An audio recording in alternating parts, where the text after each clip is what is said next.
Bonjour Jean-Michel Bonjour Caroline. et bonjour à toutes. Je suis ravie de vous retrouver pour ce moment qu'on va passer avec Jean-Michel. Jean-Michel Guret qui va nous en dire plus sur l'EFT et aussi sur le congrès de psychologie énergétique qui va avoir lieu au mois de mars à Lyon et ça promet d'être un instant fantastique. Alors en fait, j'ai souhaité vous présenter Jean-Michel parce que il est très très investi dans le domaine de la psychologie énergétique en France. C'est lui qui a créé l'IFPEC, c'est l'Institut de formation à la psychologie énergétique. Il est donc formateur et un fabuleux pédagogue. À chaque fois que je vais faire une formation là-bas, je repars pleine d'informations et plein d'outils pratiques pour partager avec vous. Il a écrit des livres, il fait des conférences et il est aussi co-organisateur du congrès de psychologie énergétique. Alors, avant qu'on parle de ça, Jean-Michel, est-ce que tu veux bien nous expliquer rapidement ce que c'est que cette famille de la psychologie énergétique et l'EFT en particulier et comment et pourquoi cet outil-là est absolument fabuleux à utiliser au quotidien dans la vie de famille? Alors, la psychologie énergétique est née avec Roger Callahan, la découverte de Roger Callahan. Donc, Roger Callahan, puisque c'est un Américain, était docteur en psychologie. Il s'est formé avec une formation classique. Il était formé aux thérapies cognitivo-comportementales notamment, mais aussi pas que, à l'hypnose et à d'autres modalités. Et dans les années 75-76, il avait une patiente du nom de Mary Ford. Il y a d'ailleurs des vidéos qui tournent sur Internet où on la voit, cette patiente qui témoigne dans un show télévisé, où elle explique qu'elle était vraiment extrêmement phobique de l'eau. Et puis, elle suivait une thérapie avec Callahan qui, au bout d'un an, avait épuisé tout ce qu'il connaissait. Et un peu en désespoir de cause, hein, comme il le dit, il a eu l'idée, parce qu'elle se plaignait de sensations désagréables dans son estomac, de faire un parallèle entre le méridien de l'estomac qui démarre sous l'œil et les symptômes qu'elle ressentait. Et il lui a demandé simplement de stimuler ce point-là sous l'œil. Et il écrit dans son livre qu'en moins de 2 minutes, tous les symptômes liés physiques aux sensations qu'elle avait dans l'estomac avaient disparu, mais le plus surprenant, c'est que sa phobie de l'eau avait disparu. C'était une phobie de l'eau à un niveau extrême. Et le soir même, elle allait affronter l'océan, puisque c'était sa peur principale. Elle est rentrée même jusqu'à mi-cuisse dans l'océan. Sa peur avait complètement disparu. Et c'est de là que Callahan s'est dit, mais il y a quand même quelque chose derrière tout ça. Il a donc utilisé d'autres techniques comme la kinésiologie appliquée. Il s'est intéressé aux travaux d'un psychiatre australien qui s'appelait John Diamond. Et de là, il a mis en place ce qu'il a appelé au départ les techniques de Callahan, son nom de famille, et puis après, il a donné un nom, la thérapie touchant mentale. Comme c'était un psychologue assez novateur, il a amené différentes techniques et donc dans les années 80, il a commencé à enseigner ces techniques. Et puis sont venus à lui des psychologues, des thérapeutes, des coachs, etc. Et il y a eu une sorte d'essaimage, d'appropriation de sa technique à lui chez une dizaine, voire plus de personnes. Et un d'entre eux, c'était Gary Craig, qui a en fait, on pourrait dire, simplifié en quelque sorte la méthode pour la rendre, pour faire en sorte qu'elle soit accessible au plus grand nombre. Parce qu'en fait, Callahan, lui, avait développé ce qu'il appelle d'ailleurs toujours des algorithmes et qui correspondaient en fait, tel symptôme nécessitait la stimulation de certains points d'acupuncture dans un ordre spécifique. Et Craig lui a dit, bon, bah, à la limite, qui peut plus, peut le moins, plutôt que de faire une sorte de diagnostic, on n'a qu'à stimuler tous les méridiens les uns à la suite des autres.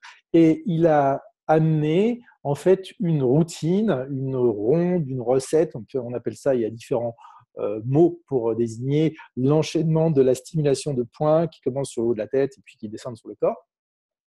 Et il a baptisé ça Emotional Freedom Technique, donc technique de libération émotionnelle. Voilà. Voilà. Il a eu une fabuleuse intuition.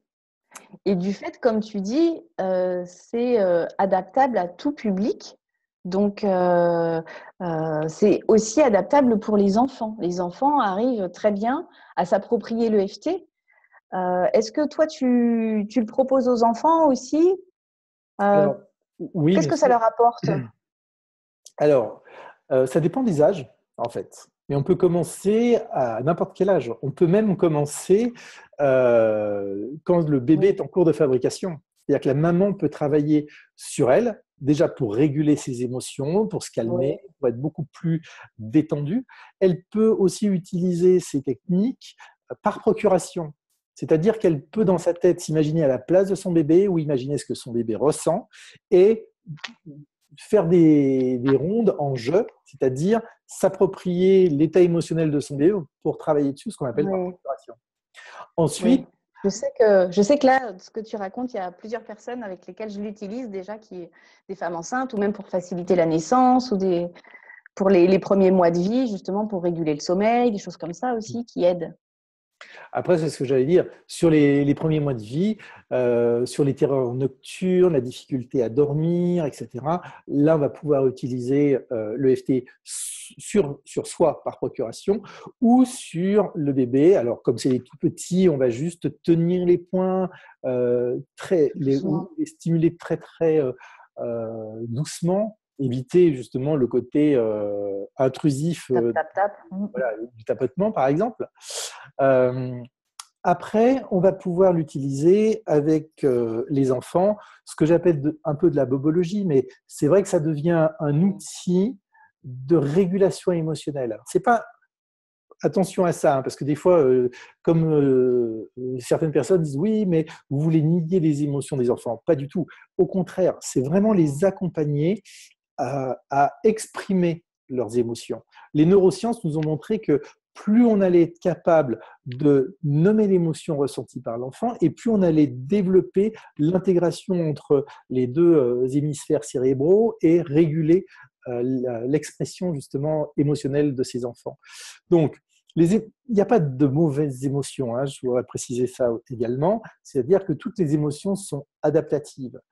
Mais les émotions, par définition, elles sont brèves. Et là où le problème peut se poser, c'est si elles perdurent. Par exemple, une colère, l'expression d'une colère, c'est très bien, il faut accompagner l'enfant. Mais si ça dure une journée, à l'évidence, ça dure un peu trop longtemps.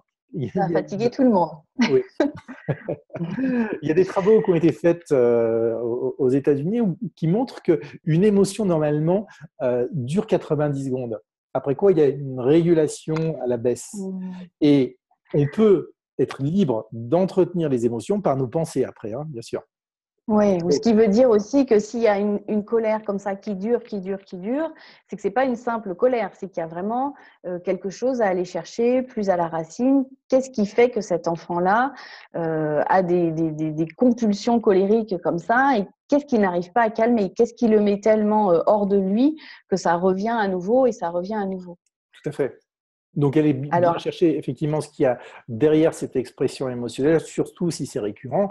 Mais, et aussi, ne pas oublier une chose, c'est que les enfants sont à la fois des miroirs et des éponges. Et que très, très souvent, dans les consultations, l'enfant va exprimer le symptôme d'un dysfonctionnement familial, très souvent. Donc, du coup, on est en permanence en train de boucler de l'enfant aux parents, voire aux frères et sœurs. et alors, et alors en plus, quand on utilise comme ça l'EFT au quotidien, quand on est parfois démuni pour accompagner les enfants dans leurs émotions, à ce moment-là, les parents vont aussi pouvoir commencer à stimuler les points et déjà, ça va éviter que tout s'enchaîne, que la moutarde monte au nez de tout le monde et puis qu'après, on n'arrive plus du tout à gérer la colère de l'enfant parce que soi-même, on va être super activé, super émotif à ce moment-là. Et ces stimulations, on peut les faire par procuration et en même temps, on en bénéficie en tant que parent au même moment. Tout à fait. En fait, il y a vraiment des mélanges qui sont faits au niveau de l'éducation, parce que d'abord, on a été, pour la plupart, élevés comme ça, et Oui, on pense que si tu es gentil, tu auras un câlin.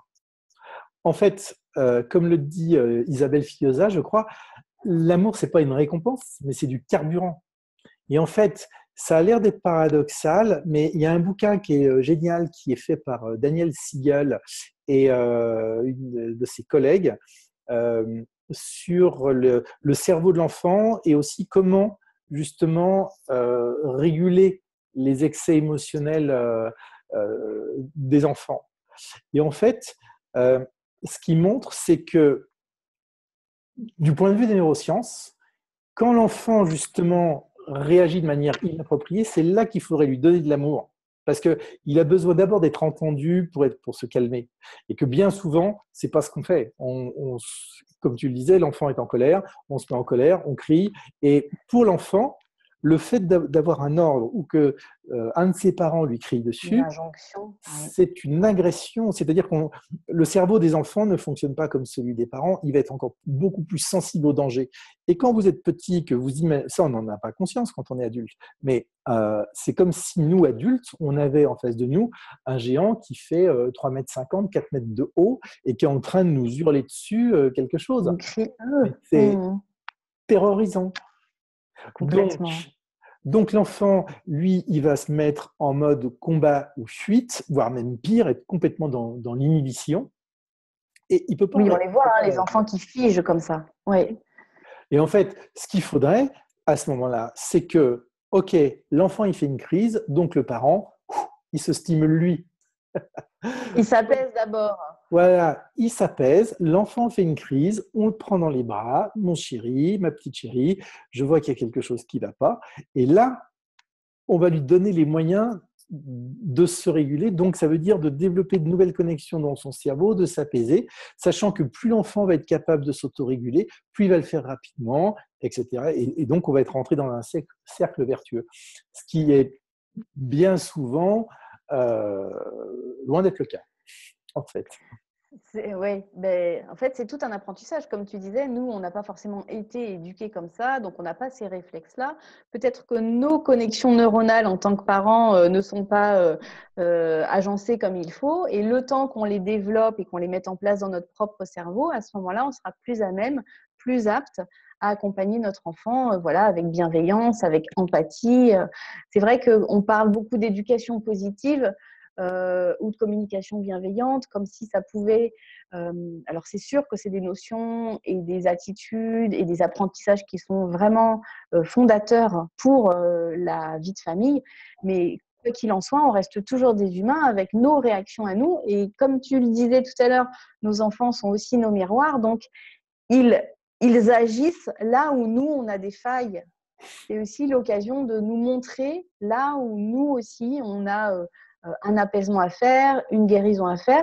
Et c'est une chance peut-être que cet enfant-là pique des colères jusqu'à ce qu'on comprenne pourquoi nous aussi, quelque part, on a cette colère qui vit en nous et qui a besoin d'être prise dans les bras avec bienveillance. Alors ça demande un parcours, ça demande de s'apporter de l'amour à soi aussi. Et puis après, on est disposé pour le faire fleurir autour de nous et le répandre sur nos enfants. Alors ça, c'est petit à petit, au quotidien. Et je voulais aussi qu'on réfléchisse d'un point de vue professionnel, tout ce qui concerne les professionnels de l'enfance, les pédopsychiatres, les orthophonistes, les instituteurs, institutrices, même les personnes de crèche et tout ça. En quoi est-ce que l'EFT peut être un outil? Est-ce que c'est facile à utiliser comme ça? Est-ce qu'on fait des séances de EFT? Parce que toi, tu es spécialisé dans, évidemment, l'accompagnement des traumas ou vraiment en séance pour aller plus loin, pour creuser en profondeur. Mais dans le quotidien ou dans une pratique professionnelle, comment est-ce qu'on fait intervenir l'EFT en accompagnant les enfants?